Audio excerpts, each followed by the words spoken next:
Welcome, everybody, to Angels Citadel's Lounge. The fire's going. It's a good evening. We got little plates with cheese and crackers and stuff just sitting on tables around, waiting for everybody. And we're going to sit around and chat tabletop role playing games. So I am Josh Wallace. I am the one and only Count Zero, the keeper of the keys to Angel Citadel, and I am here hanging out with you tonight on my birthday. So, yeah. It's your birthday. It's your birthday. Um, Hi, I'm Joanne Wallace, the lovely wife and angel of Angel Citadel. Um, yeah, we're going to be talking about TTRPGs, and you can have the crackers, and you can have some cheese, but stay the fuck away from my chocolate.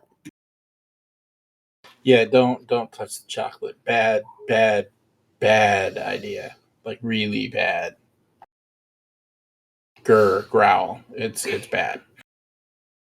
So, what are we talking about tonight? Gang busting. Gang busting. Yes. Busting the gangs. So we're gonna go into Shadowrun and stuff like that. We're gonna bust some gangs.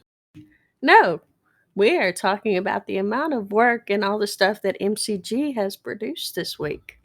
Holy freaking crap, guys.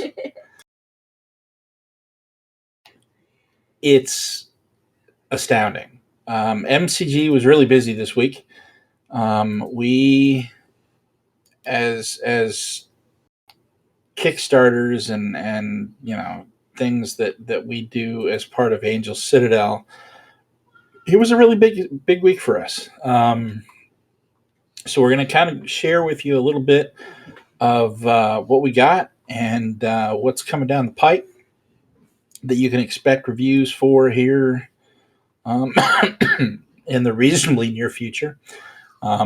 It's not quite all MCG, but there's a lot of it.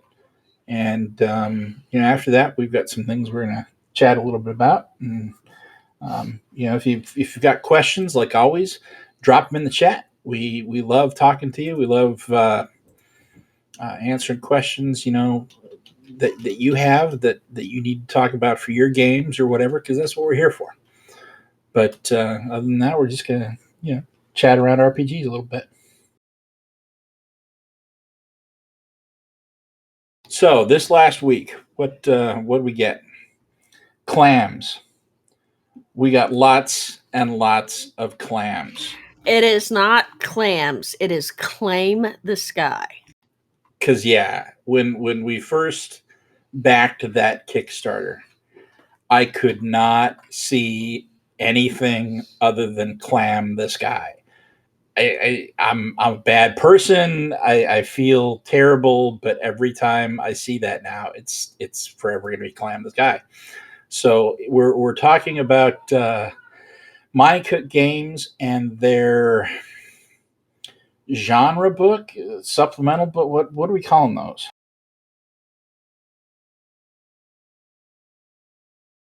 Toolbox? Toolkits. Toolkits. That's the word I'm looking for. So Claim the Sky is their toolkit for superheroes. They've done four in the past. They've done Stars of Fire. They've done for science fiction. They've done Stay Alive for horror. They've done We're All Mad Here for fairy tale and actually mental health. And then Godforsaken for fantasy, classic fantasy.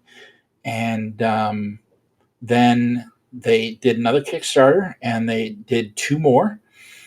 Claim the Sky, which is, like I said, superheroes, and First Responders, which is going to be a Heroes. yeah, an everyday heroes kind of a toolbox book. Think firefighters, think police officers, think EMTs, think those people that make a difference in our lives, our everyday lives. And then, so in addition to that, if you back at the appropriate level, you get early access to stuff. And one of the things that we did was we backed at that level, and we got early access to a new superhero setting called the Origin. And that setting, it looks like it's going to go along with things like Predation, Gods of the Fall, and Unmasked. Um, we won't talk anymore about Unmasked, but I'm going to say that the Origin is MCG's superhero offering, and believe the other one unmentioned. So we got that. We got Claim the Sky fulfilled. What else do we get? Let's see here. We got Tallus. There's a new adventure from the Tallus Kickstarter, The Doctrine of Ghoul. And that fulfilled. That's I want to say 32 pages or so. That doubles as both a 5e and a cipher adventure. And that's kind of amusing. You've got big stats and things like that in the text, and then off the side, the sidebar for the cipher stuff, there's like 3 sentences, and it's just here, go, So that's kind of fun. Let's see. They also released the preview of the new GM Intrusion deck for the Cypher system. So they've got things like the Subtle Cypher deck for Cyphers. This is going to be a kind of a generic, genre agnostic kind of prompt for you as a GM to help with coming up with GMIs on the fly. So we got that too. Let's see what else is coming. Oh, we got notification that Everway's shipping. Excellent. So that's going to be kind of fun. I know you've been excited for that one. I just want to see how the heck you do a game based on a tarot deck. Very carefully. I mean, the I haven't read through the PDF yet. I've been so busy with other stuff, but they're saying like there's hardly any numbers and there's no math, and it's all like story based with the tarot deck. That it reminds me of the whole Sooth deck thing, except with less numbers. For Invisible What's Sun. wrong with that? Nothing. I find it fascinating. I want to see what they do with it. I do too. So we've got a lot of stuff coming. A lot of the stuff will be reviewed by Josh.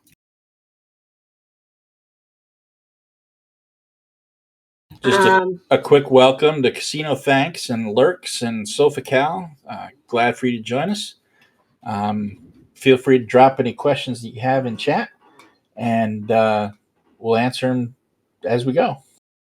Of course, you can also just lurk and listen to us ramble at you for the next hour. I will be right back, however. So she'll be right back, and I will attempt to ramble and gee, thanks. You do something that's worth something. That's not likely to happen, but okay. So yeah, we got a whole bunch of Kickstarter material in. A lot of it is pre-release, and some of it's coming and going to be final release. Claim the Sky is final release. So we have our hardback coming as well. That's cool. Those toolbox books come with rules, and then sort of a quasi-developed setting. I mean, it's developed. It's just not very expansive.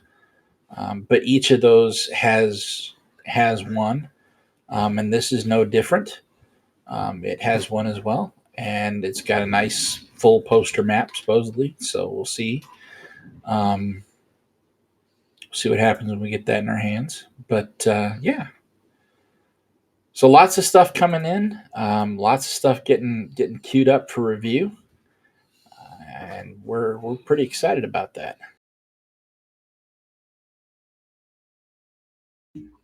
Some of us more than others. Okay, fine. Don't touch my role playing games. Hush. I'll touch them if I want to. Yes, I'm excited for the books to arrive. However, at the same token, I'm also the one that's going to have to pack and move them. I did, to be fair, ask beforehand if you wanted to go just digital or if you wanted to have hardback books. Well, hardback books are better. Duh. They are. You're not going to get any disagreement from me. Of course, I also didn't expect to be having to move so soon. So, but it's fine. It's going to be fine. I have boxes. I have small boxes to hold the books, which makes it be lighter. So, Now, to take the segue, since we're talking about MCG, one of the things that was brought up and questioned to us during our break of Invisible Sun was the lack of a cipher deck or a clear cipher, uh, what would you call it, list for general ciphers. mhm. You have a few small amounts, but you don't have a lot for each genre. Unlike Numenera, where you've got what, You two got all the books? stuff in Discovery, you got all the stuff in Destiny, you got all the stuff in Break or Beyond Tomorrow, and then there's a whole book that's just ciphers and artifacts. Um, Sir Arthur's Guide to the Numenera. So, I mean, there's tons. The Tech Compendium. Yeah. Okay, just making sure we were on the same page. Yeah, it's the same book. So, what I was going to talk about is one of the things that I have found with that is because I've been playing for a very long time and I've played a lot of different systems. To find ciphers that are generic ciphers, I tend to create them. Now, if you look in the subtle cipher deck, it's got effects. But quite often what the effect is or what it looks like doesn't match up with what you're trying to do. So what I've found is that I take the genre that I'm using. For example, fantasy. Now, when I say the word fantasy, for a lot of people, the first thing that'll pop into their head is Dungeons and Dragons. And while Gods of the Fallen and God Forsaken both have a few ciphers in them, it's not a lot. So, taking Dungeons and Dragons, specifically taking the potion section or the spells, you can take any of those potions or any of those spells and turn those into ciphers. I highly recommend, like, for example, a high level spell. You don't want, most people don't want their players running around with this super high level spell that they can cast a lot. And let's be honest, even in Dungeons and Dragons, you've got so many spell slots or points to buy a spell with. So, what you do is you pick out that spell or a potion and decide go on what the effect is, and then decide the level of the effect and then turn it into a cipher. So, for those of you that don't play Monica games, Cipher is essentially a one use item. So, if you're familiar with Dungeons and Dragons, the kinds of things that you're looking at are potions, their scrolls, their wands with, like low numbers of charges or something. Anything that really is one or few and done. right? And then artifacts are typically multiple use items. Think like rods and staves and magic armor, magic weapons, things like that, right? So what you're really talking about is allowing or creating or generating one-time effects that a player can burn to do something really cool. And the theory that Monty Cook goes with in like Cypher is that the power level of that effect really doesn't matter all that much. When you get right down to it, the the story goes on, right? So even if we're talking about the last fight in a campaign and you're facing off against the big bad evil person or whatever, and your player pulls out this really awesome I'm going to nuke the entire world cipher that he can only use once and drops it and wastes the bad guy in one shot. What you really have is not an end. It's just the beginning of another story, right? Because now that effect's gone. The other thing to remember is that no cipher gets into your player's hands unless you give it to them. So not only do you have um, absolute control over what ciphers get in your player's hands, you got to remember that nothing's really game breaking. Yeah, if they can do it over and over and over again, but ciphers are one use items. So, for instance, if we're going to talk about taking like um, a fantasy spell, a fantasy potion, a fantasy scroll, or something, and turning it into a cipher, Joanne, I think you've got an example of that.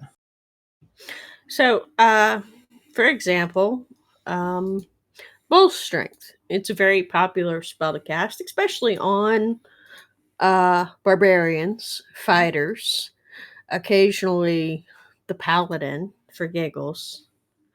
Um, Sometimes the ranger or druid. And the spell itself grants a +4 enhancement bonus to strength.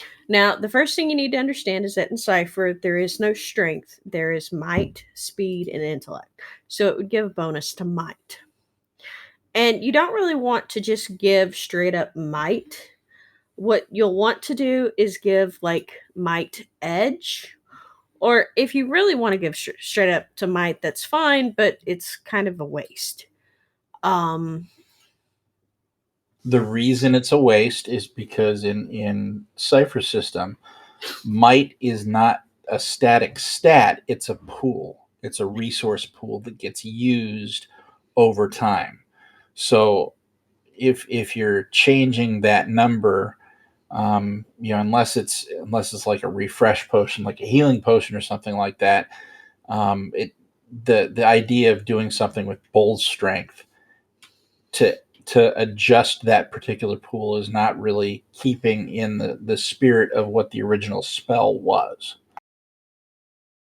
so what edge does is lets when you're using edge, it makes it easier to do a task.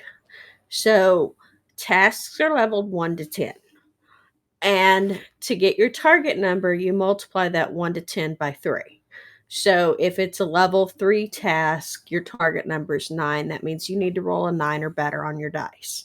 Now, when you get to the higher ones, like 5 or 8, and the target numbers gets higher, what edge does is allow you to buy down that target number. It lets you give bonus. So if you did like a +4 or a +2 to your might edge, that means that they get an extra 2 edge or an extra 4 edge. You can do, and then you want to do a limit because, like I said, we're doing this as a cipher. So now, normally the transmutation would be 1 minute per level. However, with a cipher, you're going to want to either be until the next long rest, or 24 hours. And the reason why you want to set the time limit like that is because you don't have as strict timelines in the cipher system as you do in like D&D, because basically bull strength in D&D is meant to be an assist during combat, not so much outside of combat. Whereas in Cypher, the ability to throw extra strength at something means that you would be able to open a door, carry a package, move a statue that's not supposed to be moved. Resist a poison. So you decide, you look at the how much might edge you want to give them based on the cipher.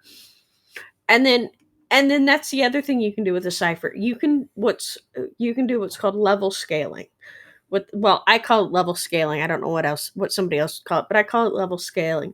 So for example, when you use a cipher in the cipher system, you typically roll a d6 plus a number, and that's what you get.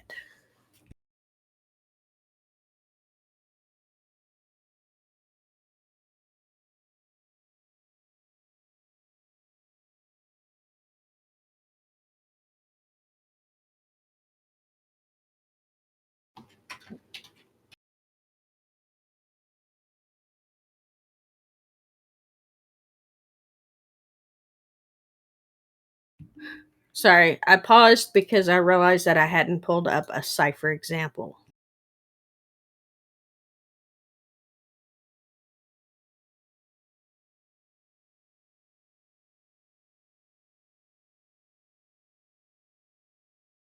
All right, so like for example, there's a subtle cipher called the curative. It's a 1d6 plus, the level is 1d6 plus 2. The way that works is that the character that has this cipher, when they go to use it, not when they gain it, because you're not going to remember what the numbers are, but when they go to use it, they roll a d6 and add 2. So it could be a level 3, a level 4, a level 5, a level 6, a level 7, or level 8. And in the curative cipher, it says it restores a number of points equal to the cipher's level to the user's might pool. So, like Josh was saying earlier, might pool is basically a purchase option. I am going to throw a couple of points of my might to this task. Versus edge, which is more of a static number, but it still lets you buy stuff and reduces the cost of your pools. There's more detail about how to use it in the cipher book and in the Numenera book. I'm not here. The other thing you can do is hop over to Cipher Unlimited, and I believe they talk a lot about the mites and the pools and edges. I'm not going to get into a lot of detail. I'm mostly here to talk about stuff like what you're going to find and not so much how to create them, but where to look for them. And how to think about um, adapting them, right? So one of the things that you'll notice is that the mechanic of, for instance, the cipher system is the same whether you're playing a science fiction game or a horror game or a fantasy game or whatever, right? Because it's designed to be a setting agnostic game. So a cipher, the mechanics behind a cipher, like a curative cipher, okay, um, are going to be essentially the same if you're playing, some alien in uh, a traveler like romp in a sci-fi setting, or a vampire hunter in a horror setting, or a knight in a fantasy setting, or a superhero in a superhero setting. The curative works the same way. It restores a pool, but the skin on that curative may look completely different. For instance, um, if you're in a fantasy setting, that Cypher might look like a potion. It might look like a scroll, or whatever, right? It could even look like a little cake or something if you really wanted it to.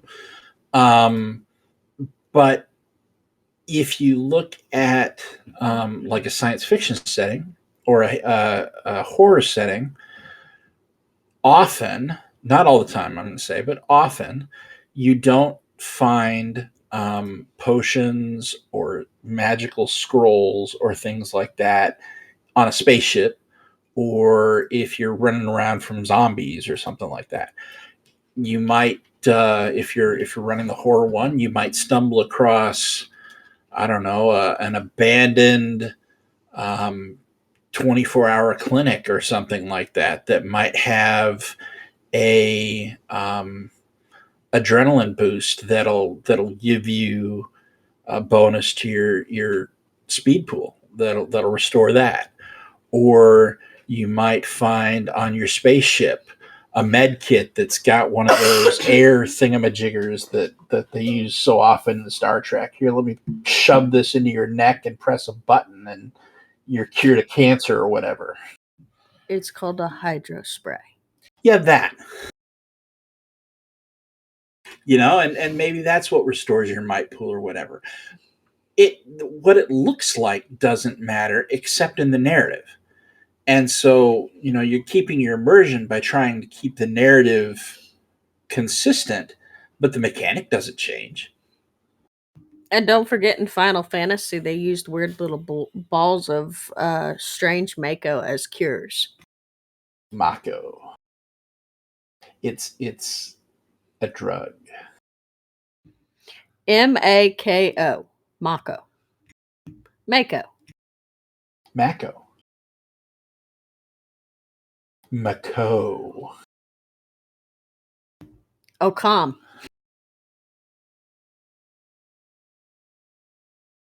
So, one of the things that y'all have probably noticed over these past several times of us talking, I will pronounce words strangely.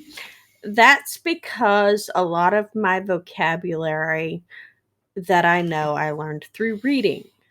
And let's be honest, I'm reading English. English is a perfectly logical and straightforward language I better get my hip riders on. It's getting deep.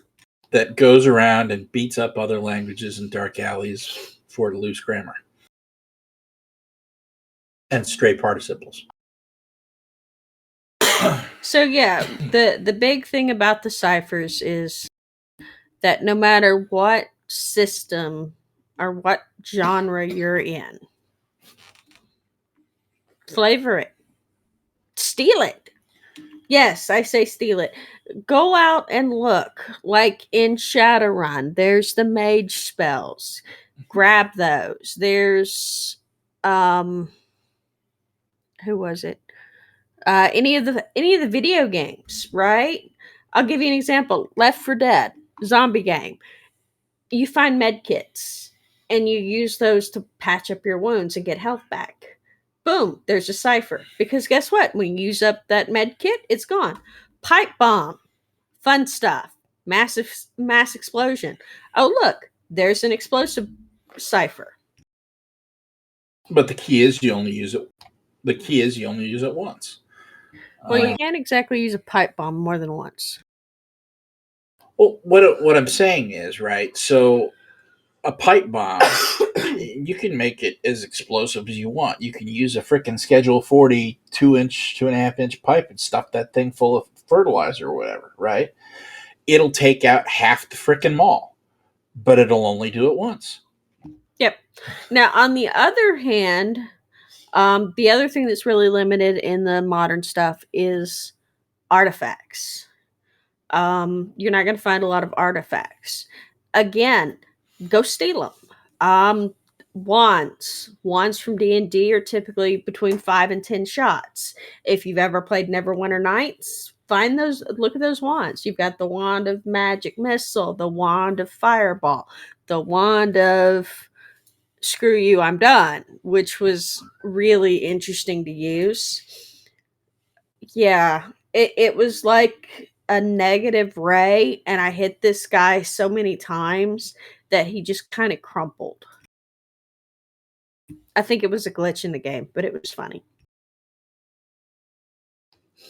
And this whole conversation brings up um, another really useful topic, right? You said go out and steal. This is if you're a GM, and I've said it before and I'll say it again, if you're a GM and you're not going out and stealing from other games and publish settings and modules and ideas from spells and And traps and whatever, if you're not going out and you're stealing those from those games and bringing them into whatever game that you're playing, you're working too hard. I will note that what we're saying is steal ideas, not actual product. Stealing ideas is one thing, stealing somebody else's hard work is another. When I say steal, I mean steal ideas. Like, one of the weapons that I built for Hope's Horizon, the HDG, the heavy death gun, is actually based on the BFG from Doom Mm-hmm. because it was my favorite gun. I'm gonna be honest, I based that on the BFG. What I did was is that I took that idea and reflavored it and cipherized it. It's just, but then again, it's the same reason why I cackle with the delight every time I get a grenade launcher when I'm playing Halo. Yeah, and I can't tell you the number of times that I've recycled encounters or traps or whatever from old fantasy games because I've run so many freaking printed modules. It's not even funny, and they're gold mines for um, traps and ideas, encounters, neat rooms or puzzles or NPCs or whatever that you change a name here, change a situation there, drop this into a different scenario, or mix up the lower level bad guys and change up the encounter, keep the top level guy, and all of a sudden you've got a different looking game, but you didn't have to work really hard to get there. Because if we're honest, working hard is hard.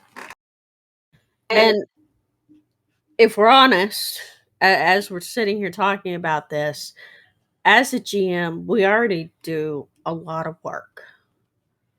We really do. We do a lot of work. Most of us put thought into our games, into our world building and whatnot. So yes, if you're a player, right? If you're a player and you want new ideas for characters, go steal them. Don't be afraid to be like, okay. For example, I created a character that was based on John Constantine. Anybody that's watched it knows that he's this dude that hunts demons and sends them back to hell. I created a character that was based on that. She was a nun that carried a shotgun. It was awesome. and you don't even have to stay with one concept.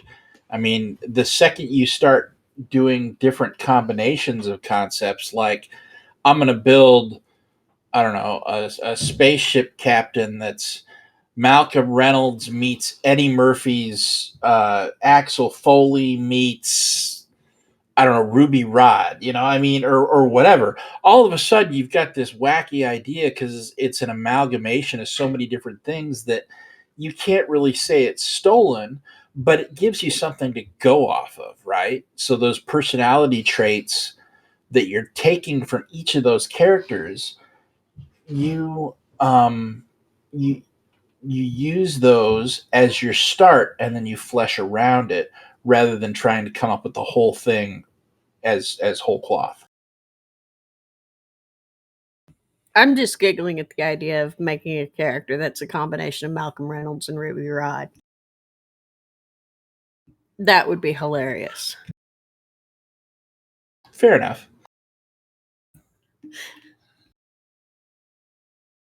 But yeah, so yes, I freely admit that some of the ideas we steal. Other ideas are just chaotic things that are bits and pieces of things that we've watched or have seen or have even experienced in other games. Like one of Josh's favorite characters that he talks about in fantasy is the halfling barbarian he built. I'm sure most of you have heard the story about Acto. Good old Acto. And the funny thing is, it's not even just stuff that we stole. One of the great things about role playing is that I get to put a little bit of me in stuff. And so not only do you find characters from movies and television and books and other stuff, but you find little pieces of me in things too. And it makes it, quite frankly, I'm lazy. It makes it so I don't have to act part of it because I'm just doing me. It's what is it? I'm trying to think of the classic example of that. The one of the actors in Hollywood is is um, so common that he plays himself in every, like, it's Adam Sandler playing Adam Sandler or something like that, right? Because that's who he is, and he's the same in every movie. If that makes sense. So it's not. It's like he doesn't have to act. He's just being who he is. It's the same. Jack Black. That's another example. Um, it's the same kind of thing, right? For that piece of whatever character it is, I don't have to act. It's just who I am.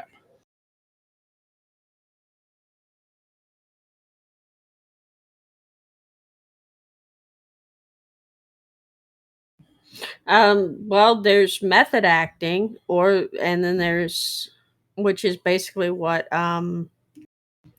what's his butt did as Joker. Oh, Heath Ledger. Yeah. Yep. So, I mean, there's lots of different ways to look at um, how to get ideas for characters and how to come up with new and um, new and different ways to look at the same mechanic, a la ciphers or artifacts, and a lot of them involve cribbing off of different things that you've seen, and so another thing that I would recommend, and this is so part of what we do at Angel Citadel, but be as well read and as well versed as you can in fiction. It's one of the reasons that we spend a lot of time backing Kickstarters and things of games that we may or may not play, is because we're getting well read. We're looking at systems, and we're saying, all right, we're potentially going to make our own system. What do we like about this? What don't we like about this? What seems to work? What doesn't seem to work? Is there an idea, or is there a concept that we can crib off of that would work really well in something that we're trying to do?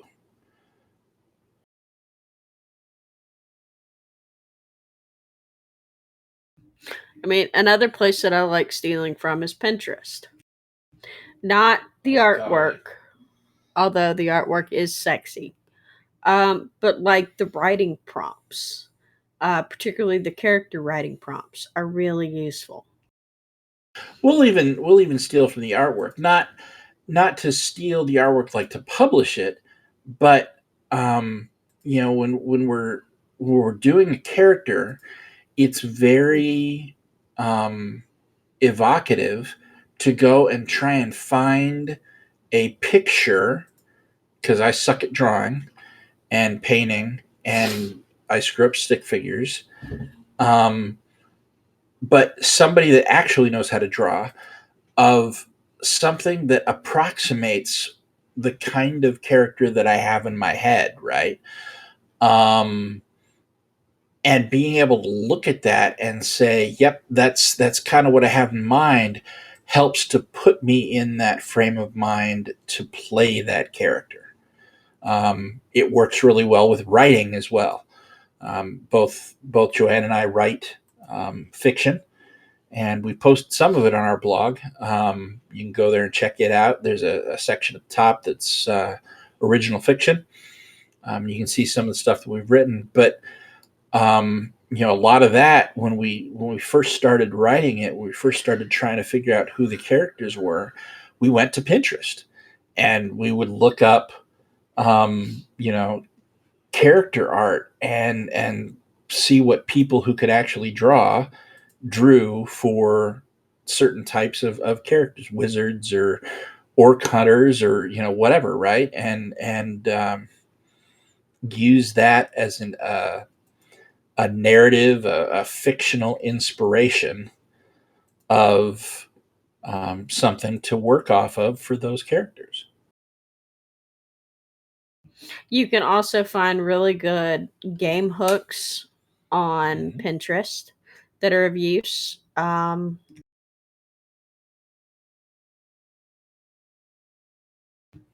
Reddit occasionally has good stuff. Um, so does Dungeons and D&D Beyond has like a forum that has ideas and stuff. And if you follow us on Twitter, there's a guy called Roleplay and Roleplaying that I follow, Mhm. and he often drops what he calls shitty character ideas. And usually those are pretty interesting. Sneak preview if they're not shitty. No, they're not. He just calls them that because it's like that one dude that's probably a bad RPG idea. It's just a tagline that he uses to get, and it gets attention, which is good. But yeah, no, it's a very very good uh, blog or Twitter post, I guess is what you'd say. Um, and it's a lot of them are thought provoking, um, and worth checking out. So go check him out.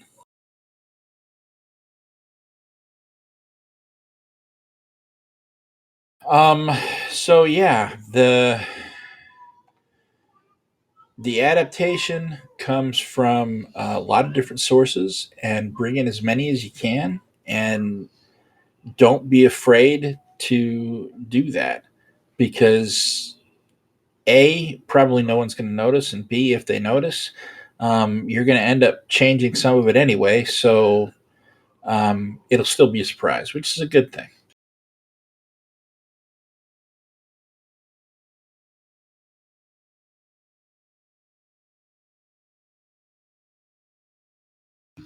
And don't be afraid.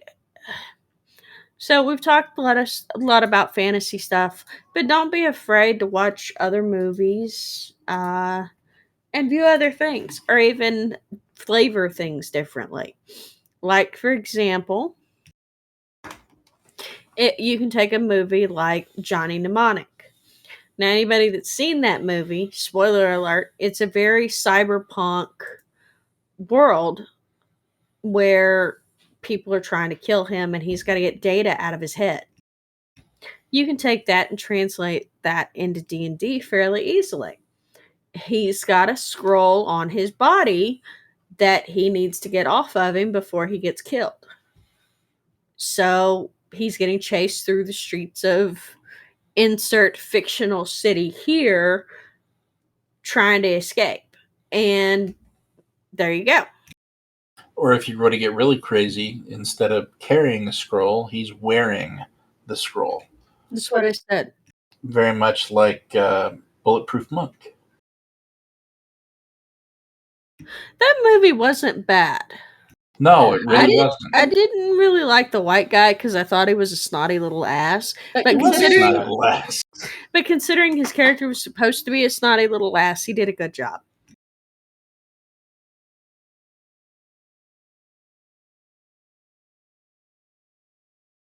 But yeah, I mean, there's lots of ways to take existing plots out there and make it your own.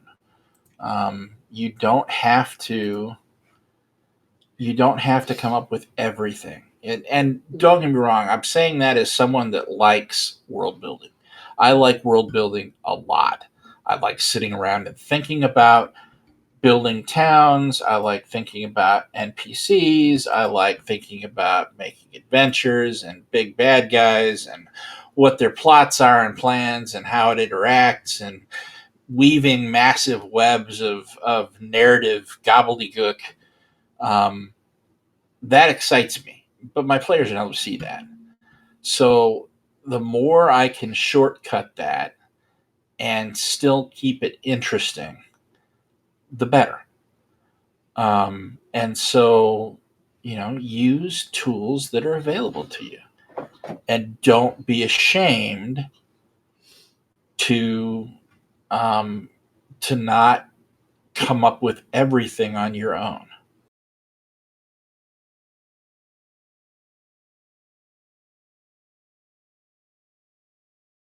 Oh, comic books. Don't feel afraid to borrow from comic books or anime. You can get some really cute stories from anime. I mean, after all, we did just back a Kickstarter based on an anime. We did. But I'm getting shiny math rocks. That was a steal of a Kickstarter. I like shiny math.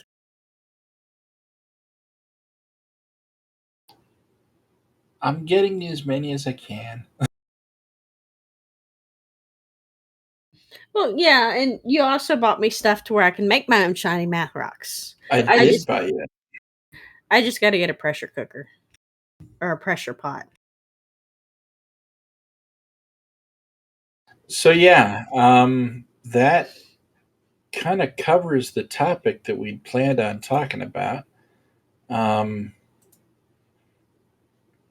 we're sitting around and just still talking about RPGs. If you have questions, feel free to drop in chat if you're joining us. Otherwise, you can listen to us ramble because we'll do that for a while. Well, 10 more minutes. Yeah, that's a while, isn't it? Look, I have ice cream with my name on it waiting for me. Oh, you do, huh? Yes, I do. I see. And it's chocolate. Well, specifically fudge.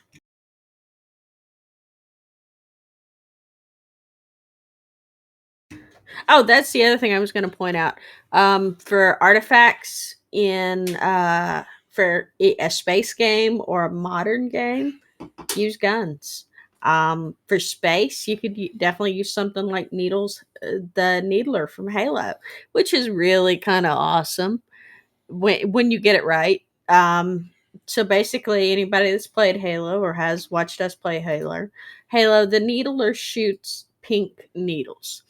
And while individually they don't do a lot of damage, if you get enough of them into a dude, they explode and do a lot of damage. I really like using them on brutes when I can't get a grenade launcher. So yeah, if you're speaking of Halo, if you happen to be around on Friday night and you're looking for something to do, stop on by here at Angel Citadel Play and watch us play Halo.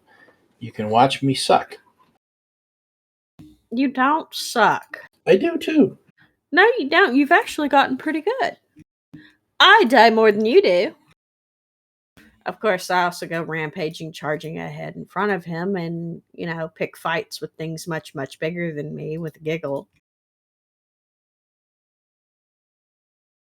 while hunting for the elusive big guns. Well, it's all about the big guns. Yes, yes, it is. Although those dudes with the flags on their backs that have the mortar launchers or whatever the heck those things are, that's pretty cool. I'm not gonna lie. Yeah, those are fun to kill.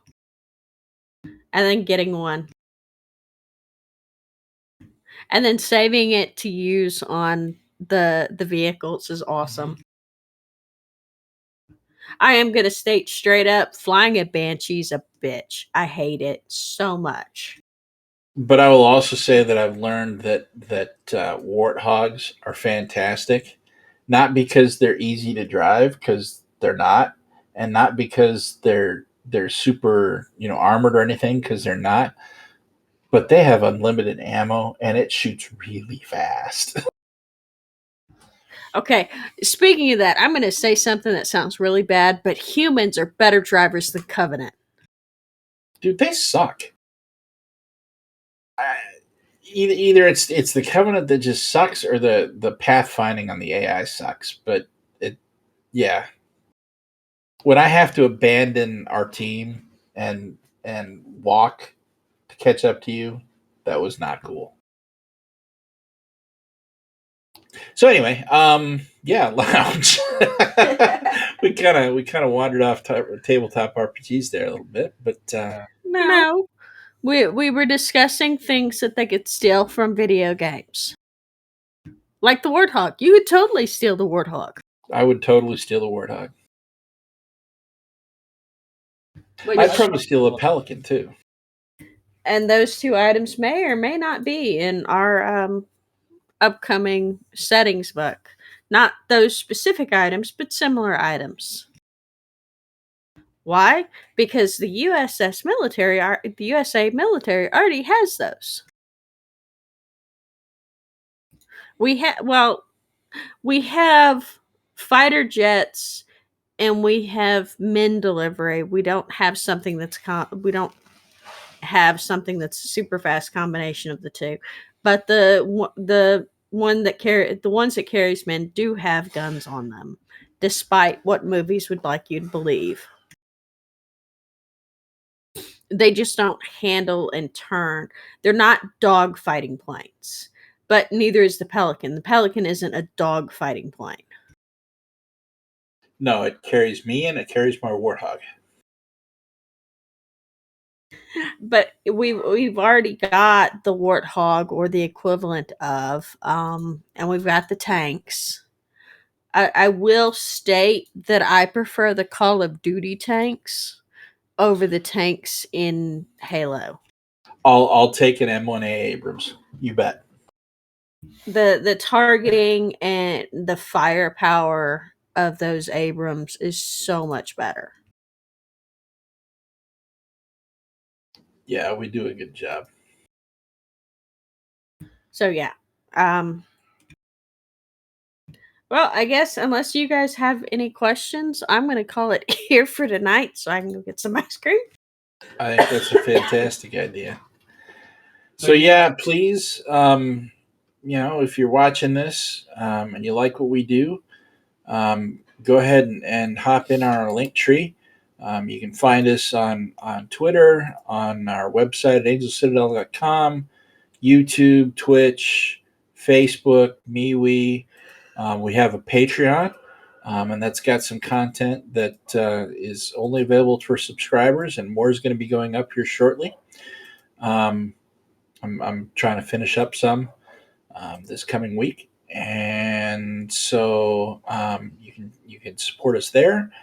We have Ko-fi, whatever it is. Yeah, I don't know what that is. Ko-Fi. Ko-fi. It's Ko-fi. I'm told it's a Ko-fi.